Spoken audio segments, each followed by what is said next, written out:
Fala galera, beleza?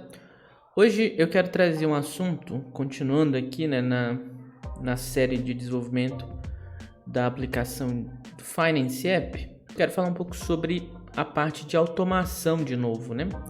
Só que agora eu quero introduzir o conceito aqui de action para a gente fazer o deploy para as lojas.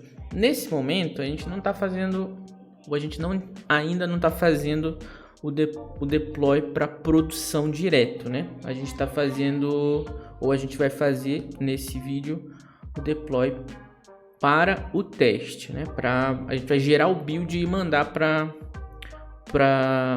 Play Store ou para App Store para a gente poder disponibilizar para teste ou então solicitar review. Nesse vídeo eu quero falar mais sobre os dois tipos, né? Que são para Android e para iOS.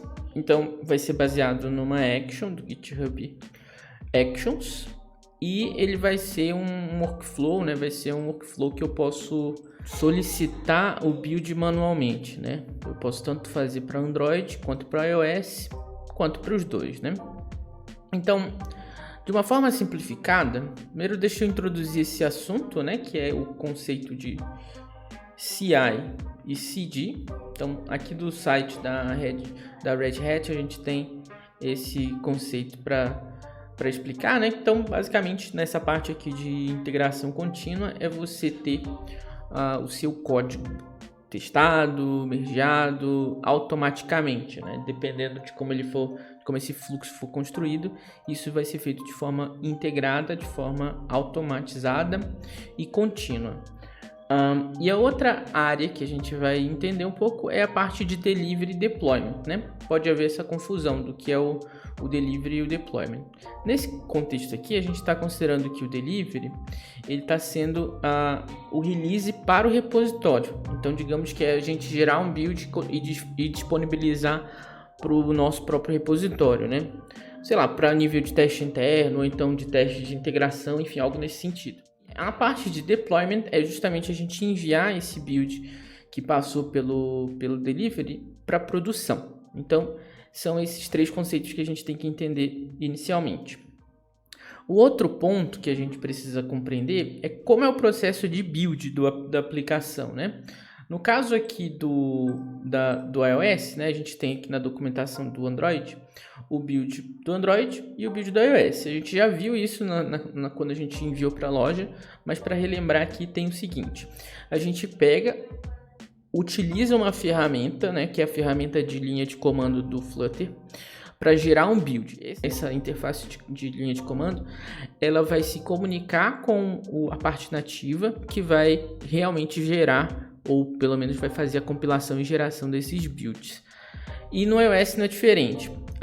Nos dois casos a gente tem a assinatura do build, né? Que é como se fosse um nível de segurança a mais para assinar digitalmente esses aplicativos, né? Esses arquivos que são enviados para as lojas. É um nível de segurança de auditoria que serve para esse fim. No caso do iOS, a gente tem a ideia de assinar através de um Provision Profile, né, que é um perfil de provisão de assinatura digital, né, que é uma identidade e tudo mais. E tem a parte de que você utiliza a integração do Xcode, né, ou dos aplicativos, dos programas que fazem a compilação, integrada justamente com essas assinaturas digitais. Então, para o caso do iOS, a gente precisaria ter um Mac, obviamente, e poder acessar essas ferramentas de assinatura, né? Uma vez que a gente tem elas, a gente pode fazer uso das interfaces de linha de comando. E no caso aqui, para enviar para a loja, a gente utiliza algumas outras ferramentas, né? O Apple Transport tem aqui essa ferramenta de linha de comando chamada AllTool e o próprio Xcode, que faz também esse processo para a gente. Certo, então a gente entendeu como funciona no Android, como funciona no iOS. E agora a gente vai passar para o entendimento lá dentro da ferramenta, né? Nesse caso aqui, ó, algumas coisas que eu observei, no caso do iOS, eu tive um problema na hora de fazer a assinatura procedural, né? A assinatura padrão, que é a assinatura automática.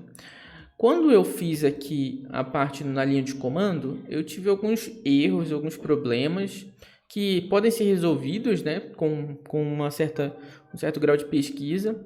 Mas assim, eu particularmente achei essa forma aqui, né, a mais simples, né? Inclusive aqui, ó, a forma mais simples de fazer a geração de build do iOS, né? E aqui nessa parte do conteúdo, ele me traz uma opção que é justamente esse arquivo, exportoptions.plist. O que seria esse arquivo? Quando a gente faz um processo de assinatura, um processo de build e um processo de envio da aplicação completamente aqui pelo Xcode, no final do processo, que é esse processo aqui de archive, a gente gera um archive, né? A gente gera um arquivo, digamos assim, e depois que a gente gera esse arquivo, a gente envia ele para uma ferramenta chamada Organizer, né? Que é essa ferramenta bem aqui. Deixa eu ver se ele vai abrir para mim, se ele vai ficar fechando. Tá. E aí, uma vez que a gente tem esse build disponível aqui, né? Esse archive disponível aqui, a gente envia para nossa App Store Connect. No final desse processo, ele gera esse arquivo, que é o Export Options. E o que é que tem nesse arquivo? Teoricamente, é tudo aquilo que a gente utilizou para fazer o processo de envio. Então, ele salva algumas informações. Por exemplo, o destino, o provisioning profile que a gente utilizou, o certificado que a gente utilizou para assinar esse build, o ID do time, que é utilizado lá a nível de App Store Connect, e algumas outras informações que ele disponibiliza aqui para a gente. Certo, uma vez que a gente tem essa informação, a gente não precisaria, teoricamente, utilizar isso outras vezes. Ou seja, não precisaria mais fazer esse processo pelo Xcode. A gente poderia simplesmente utilizar esse arquivo para fazer a assinatura dos nossos builds, para fazer a geração do archive e tudo mais. Através do comando flutter build IPA. E aí, se vocês utilizarem aqui o helper, né, da linha de comando, ele tem essa flag aqui, ó, Export Options Plist. Dependendo de onde você colocar esse arquivo, né, você vai informar aqui o caminho. No meu caso, eu coloquei dentro de Runner. Então, se você está aqui na raiz do projeto, né, se eu entrar aqui na raiz do projeto do Finance App, esse arquivo ele está dentro de iOS, deixa eu fazer o ls aqui, iOS, Runner, e aqui está o Export Options, né? Então, quando eu fizer o build, eu vou utilizar o Flutter build IPA Export Options Plist e depois eu aponto, né, para o lugar onde ele está, que nesse caso é justamente no Plist. Beleza. Uma vez que eu realize essa execução de comando, ele vai utilizar essas informações que eu gerei de um build anterior e vai gerar um novo build, com base em todas as informações que eu já configurei no meu app, né? Se eu atualizei lá o pubspec.yaml com um novo build ou uma nova versão, ele vai utilizar isso em um outro contexto, porque ele não pega mais desse Export Options, ele pega já daquele outro arquivo do Runner aqui, que é do projeto, né? Que é esse arquivo que a gente utiliza aqui, ó, info. É esse info aqui que a gente pega as informações tanto do target quanto do project, né? Então, se a gente tiver essas informações em algum lugar, ele vai mostrar pra gente, né? Essas informações, digamos, são, por exemplo, esse version number, build number, né? App category. Essas informações elas ficam no arquivo interno aqui de projeto e essas informações são utilizadas pelas linhas de comando do Flutter para fazer a geração de código necessário para enviar para as lojas, né? Para os gerenciadores de aplicativo. Tudo certo. Agora, uma vez que a gente compreende esse conceito, né, de que tudo que a gente está fazendo aqui em interface gráfica pode ser configurado através de uma linha de comando, é aí que a gente começa a compreender justamente para que serve os processos de automatização, porque eles vão fazer isso de forma integrada com os arquivos, com os aplicativos no formato de linha de comando. Então é como se eu tivesse um Xcode, uma máquina com Xcode, só que ela está rodando só com linha de comando. Mesma coisa o Android Studio ou o VS Code, enfim. Se eu tenho uma CLI, né, significa que eu posso utilizar essas informações e comunicar entre sistemas, né, comunicar entre programas. É isso que essa CLI do Flutter faz. Ela se comunica com essas outras ferramentas. Pois bem, uma vez que a gente compreende isso também, a gente volta aqui para o nosso arquivo de actions e a gente entende também que o Android ele possui esse processo, né? Nesse caso aqui eu estou configurando uma integração com uma action que ela só faz isso, né? Ela só envia lá para a loja. E antes disso eu preciso fazer aquele processo lá de gerar o meu código de assinatura. Então lembram que eu tinha um arquivo que era o Key Properties e o Upload Key Store? Nesse caso aqui eu tive que transformar ele em um arquivo de base 64, né? Um arquivo como se fosse uma string de base 64. Então eu peguei um arquivo e joguei e encodei ele num padrão base 64. Para que eu pudesse justamente jogar ele lá nos meus secrets da GitHub Actions, né, que ficam lá no meu repositório. Deixa eu pegar aqui agora. Ele fica... Acho que eu já até mostrei antes isso também, né? Mas fica aqui nessa área de secrets. Então, aqui tem todos os meus dados que eu preciso para utilizar nas minhas integrações, como se fossem minhas variáveis de ambiente. E aí aqui tem aqui Store e aqui Properties. Uma vez que eu tenho esses dois carinhas aqui, eu pego ele e coloco no formato de arquivo. Então eu crio um arquivo chamado Upload Key Store, que é do jeito que está aqui no meu computador, com base na informação que eu já encodei. Uma vez que eu jogo esses arquivos para lá, quando eu executar o Flutter Build App Bundle, e aí eu utilizo aqui o Dart Define e tudo mais, ele vai procurar por esses arquivos e vai gerar um build assinado. E essa GitHub, essa action aqui, ó, ela serve justamente para fazer o upload para o Google ou para o Play Console. E o que eu preciso aqui? Uma Play Service, uma Service Account, basicamente, lá do Google Cloud, o nome do pacote, o lugar onde esse arquivo está, né? O artefato, digamos assim, e essa track é qual que é a trilha para qual eu vou enviar, para nível interno, para teste interno, teste externo ou release, né, que é em produção. Então tem essa configuração aqui também. Essas informações elas estão na documentação do Play Console API, eu acho. Deve estar por aqui, em algum lugar. Então nessa parte aqui vocês encontram essa documentação do acho que é Play Developer API, é esse aqui mesmo. Então tem todas essas informações aqui que vocês podem estudar e tudo mais. No caso do iOS é um pouco mais burocrático, porque nesse ponto aqui eu tive que fazer manualmente, né? No caso aqui, a parte de pegar as informações do certificado, do provision. Então, uma vez que a gente tem o acesso ao nosso Provision Profile, né? Nesse caso aqui eu criei lá na App Store Connect, depois eu baixei para o computador, fiz um processo aqui de exportação, né? E a mesma coisa para essa assinatura aqui. Então, a gente pode fazer isso tudo na mão também. Qual que é a ideia aqui? Que a gente tem esses arquivos, a gente faça o encode deles, aí nesse caso aqui já é um processo de encriptação, né? Porque está se tratando de arquivos de segredos de certificação e tudo mais.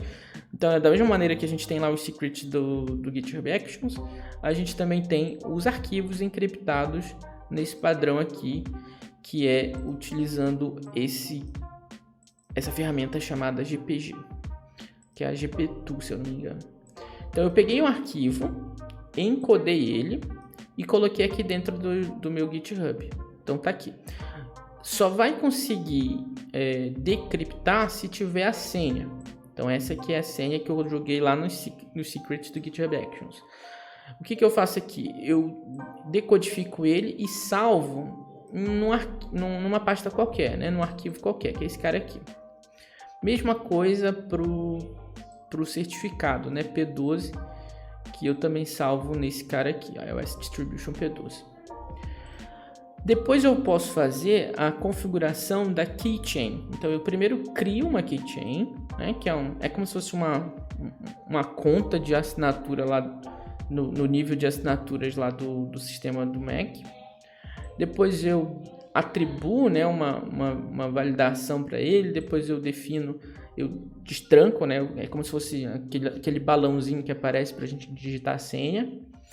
E depois eu faço a importação. Uma vez que eu faço a importação, eu posso utilizar esse certificado ou essa keychain para assinar qualquer coisa, né?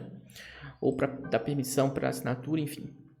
Uma vez que eu tenho isso configurado, eu posso simplesmente fazer o meu build, porque ele já está aqui, né? Eu pego esse Provision Profile que eu decodifiquei e coloco dentro dessa pasta aqui que é utilizada na hora de fazer a geração do build para iOS. Uma vez que isso conclui, eu faço justamente a assinatura, ou pelo menos o build, né? Já utilizando aquele arquivo export options.plist, que contém as informações necessárias para assinar o meu build. E uma vez que ele concluir essa assinatura de build, essa geração de build e a geração do archive, eu pego esse archive, né? Nesse caso aqui, o ponto IPA, que é gerado, não é o ponto archive, é o ponto IPA, que é gerado a partir do archive. E eu faço o upload utilizando a ferramenta Auto, que é a ferramenta de linha de comando para comunicação com a App Store Connect. Nesse caso aqui, eu configurei um Apple ID Username, que é o meu e-mail de acesso, e a senha, que a gente também pode configurar uma senha única, de acesso único, digamos assim, só para isso, né? Então a gente vai lá no perfil da Apple, configura lá, preciso de uma senha de acesso único, ele gera para mim, então tá só para isso aqui essa senha, né? Então só serve para isso aqui. Uma vez isso configurado e eu gerando um novo build, eu chamo esse cara aqui e vai ser enviado o build tanto para a loja da Play Store como do iOS. E aí, qual que é a situação aqui, né, no caso? Quando a gente vem aqui no Actions, a gente pode vir na parte aqui de deploy, né? No caso, essa aqui é a minha pipeline de deploy para as lojas, configurada de forma baseada em dispatch, né? Então, é com base nesse cara aqui, que eu configurei lá, que eu vou justamente fazer o build. Então, eu posso utilizar... nesse caso aqui, a partir da Branch Master, eu posso configurar aqui para ele gerar para iOS, para Android ou para ambos. Uma vez que ele fizer isso, ele vai vir para cá, ele vai gerar, né, uma pipeline. Esse aqui deu erro porque eu estava enviando com o mesmo número de build, né? Então só vai funcionar quando eu subir um número diferente, um número maior para lá para a loja. Então ele já faz esse processo todo de forma automatizada. Aquilo que a gente fez no nosso computador, né, manualmente, a gente está utilizando agora através dessa interface aqui do GitHub Actions. E no final ele faz o envio, tanto para Android, quanto no caso aqui também para iOS. Deixa eu ver se foi isso aqui. Foi esse aqui mesmo. Não, esse aqui foi para Android ainda, acho que foi esse aqui. Para iOS, né? Então tá aqui. Tem várias formas de vocês configurarem. Uma delas é justamente através desse procedimento aqui. Existem também outras ferramentas de integração, né, que é, por exemplo, Fastlane. Existe algumas mais simples, inclusive, por exemplo, a CodeMagic, que faz esse mesmo processo, só que com uma interface muito mais amigável, muito mais simplificada. E entre outros, né, Bitrise, CircleCI, enfim. Aí vocês têm aqui também dentro da documentação do próprio Flutter essas opções, né, aqui GitLab, enfim. Vocês têm essas opções aqui para dar uma estudada também. Esse código eu já enviei, ele já está disponível na Master, né? Então vocês podem utilizar ele. Lembrando que, obviamente, né, vocês devem utilizar as informações de vocês, né? Então, nesse caso aqui, vocês têm que configurar o Keystore de vocês, configurar o Service Account de vocês, enfim, toda essa parte aqui de configuração já é individual de cada um, né? Para não ter esse problema aqui de compartilhamento de segredos, ok? Com isso, a gente adiciona mais um nível de automatização no nosso processo aqui de desenvolvimento do Finance App. E a partir de agora, provavelmente, quando eu terminar de fazer uma funcionalidade, eu vou enviar, né, vou fazer o pull request, vou fazer o merge request, vou fazer os testes unitários, testes de integração, e no final eu vou fazer um build e enviar para as lojas. Aí eu vou fazer o teste para iOS e o teste para Android. Uma vez que esse teste for aprovado, né, vamos considerar aqui que eu tenha uma equipe de QA especializada, aí uma vez que esse teste que esse build for aprovado, aí eu vou de fato solicitar o review para as lojas, beleza? Espero que esse conteúdo tenha servido para alguma coisa para vocês, né? E a gente se encontra no próximo. Até!